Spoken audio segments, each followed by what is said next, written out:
Kenapa bisa muncul hoax di situ? Karena memang terkadang warga itu hanya melihat apa yang ada di lapangan, sementara ini tuh produk jurnalistik, ini tuh produk netizen. Itu gimana cara ngebedainnya? Oke.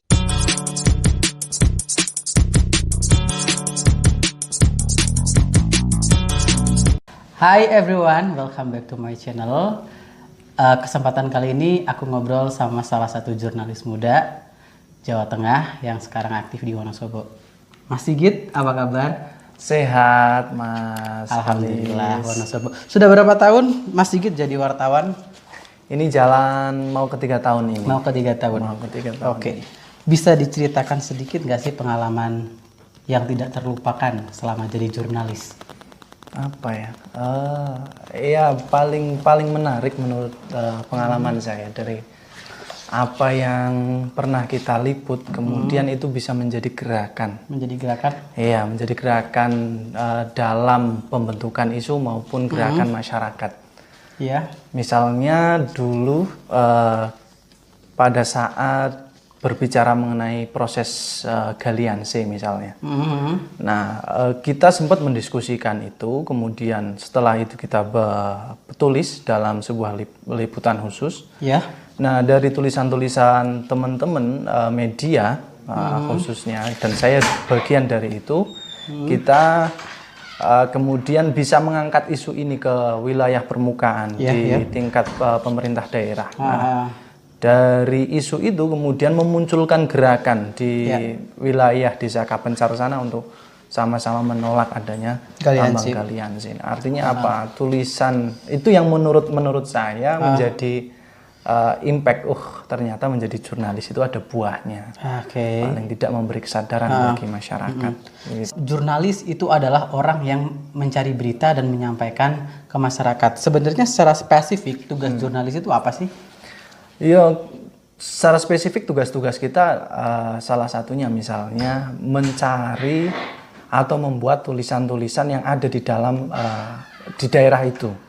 Ya tergantung konteksnya, misalnya berkaitan dengan masalah kebijakan, masalah politik, mencakup kesehatan, pendidikan, infrastruktur. Nah, semua yang ada di daerah, misalnya seperti saya yang ditempatkan di Wonosobo misalnya. Maka tugas saya adalah mencari dan menulis berita-berita itu. Terlebih bukan hanya mencari dan menulis, juga ikut mengembangkan isu yang ada. Oke.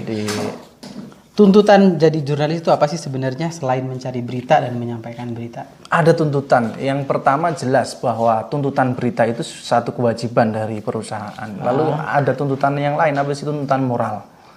Tuntutan etika sebagai seorang jurnalis.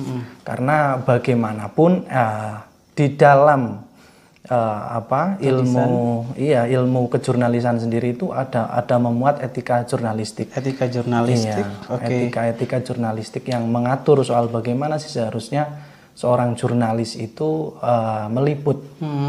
Baiknya seperti apa, masalah-masalah semacam itu. Tuntutannya seperti itu. Melihat perkembangan internet yang sangat masif gitu kan, hampir semua orang itu memiliki sosial media. Dan sosial media itu sebagai penyebar berita termasif untuk saat ini, tidak bisa dipungkiri seperti itu. Ketika orang yang memegang sosial media itu menyebarkan berita, apakah itu bisa dikatakan sebagai jurnalis juga? Nah, ini yang perlu sebenarnya masyarakat pahami terlebih dahulu ya.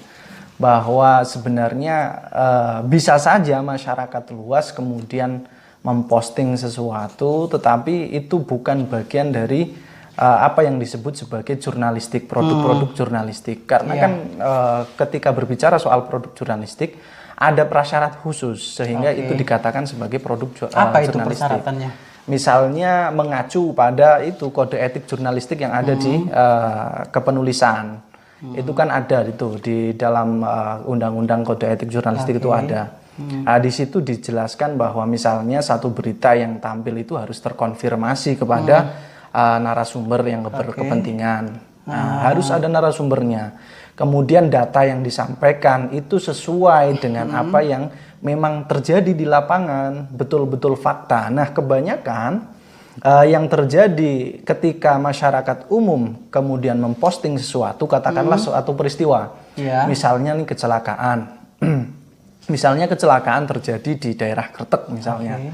Nah, ada kecelakaan itu ramai-ramai warga memberitakan. Nah, kenapa bisa muncul hoax di situ? Karena memang terkadang warga itu hanya melihat apa yang ada di lapangan, sementara itu belum terkonfirmasi. Mereka sudah langsung memposting itu di kanal-kanal media sosial. Nah, ini yang menjadikan banyak kemudian validasi data yang diambil dari medsos itu kurang. Kenapa itu bisa dikatakan sebagai hoax? Konsumen berita atau masyarakat secara umum itu kan nggak tahu kode etik seorang jurnalis. Jadi ciri-ciri berita itu yang dari jurnalis yang beneran itu yang seperti apa. Jadi mereka konsumsi aja begitu untuk memahami ini tuh produk jurnalistik, ini tuh produk netizen. Itu gimana cara ngebedainnya? Oke, simpelnya begini, agar kita bisa memahami bahwa itu produk jurnalistik atau tidak, ini memang terkonfirmasi atau tidak. Yang pertama, mereka pahami dulu bahwa dalam tulisan itu ada unsur 5W+1H-nya belum? Nah, ini sebagai syarat sebuah tulisan itu kan harus mengandung unsur 5W+1H. Lalu yang kedua, ada narasumber yang memang memberi statement tidak, atau jangan-jangan itu hanya karangan dia sendiri kan bisa jadi. Artinya harus ada narasumber yang diwawancarai. Yang ketiga, bahwa memang disertai bukti otentik misalnya seperti foto ataupun video yang memang menyertakan bahwa peristiwa itu betul-betul terjadi.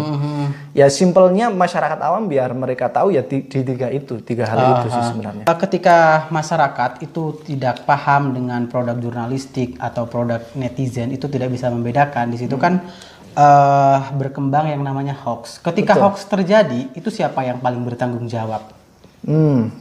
Maka kenapa kemudian muncul Undang-Undang ITE akhir-akhir ini ya? Salah satunya karena ini untuk membentengi keberadaan berita-berita hoax tersebut, sehingga masyarakat sebenarnya tidak kemudian bisa melakukan aktivitasnya sesuai keinginan mereka karena ada yang mengatur. Nah, ketika berbicara soal tanggung jawab, maka itu akan dikembalikan ke pribadi masing-masing yang menyebarkan, yang memposting berita atau peristiwa-peristiwa tersebut. Jadi kalau misalnya memang secara sengaja, apalagi dilakukan secara sengaja oleh pribadi, kemudian memposting berita hoax, maka ya akan kembali lagi bahwa itu akan dipertanggungjawabkan oleh si pengupload itu. Si pengupload ya kayak gitu. Ketika masyarakat nih udah heboh dengan berita itu, untuk meredam itu, apakah jurnalistik berperan di situ? Nah itu salah satu tugas jurnalistik adalah meluruskan fakta, salah satunya ya. Nah di bagian ini ketika sudah menjadi booming bahwa peristiwa itu hoax dan seperti apa gitu misalnya. Ya tugas jurnalis di situ meluruskan apa yang memang menjadi isu di tengah masyarakat. Meluruskan isu ini agar yang real, yang benar itu seperti apa sih? Sebenarnya siapapun warga, setiap orang itu berhak untuk menulis, untuk memposting sesuatu. Tetapi alangkah baiknya agar itu bisa menjadi produk jurnalistik yang memang betul-betul valid, itu harus menyertakan itu. Menyertakan itu ya? Menyertakan tiga hal itu minimal yang perlu dilakukan.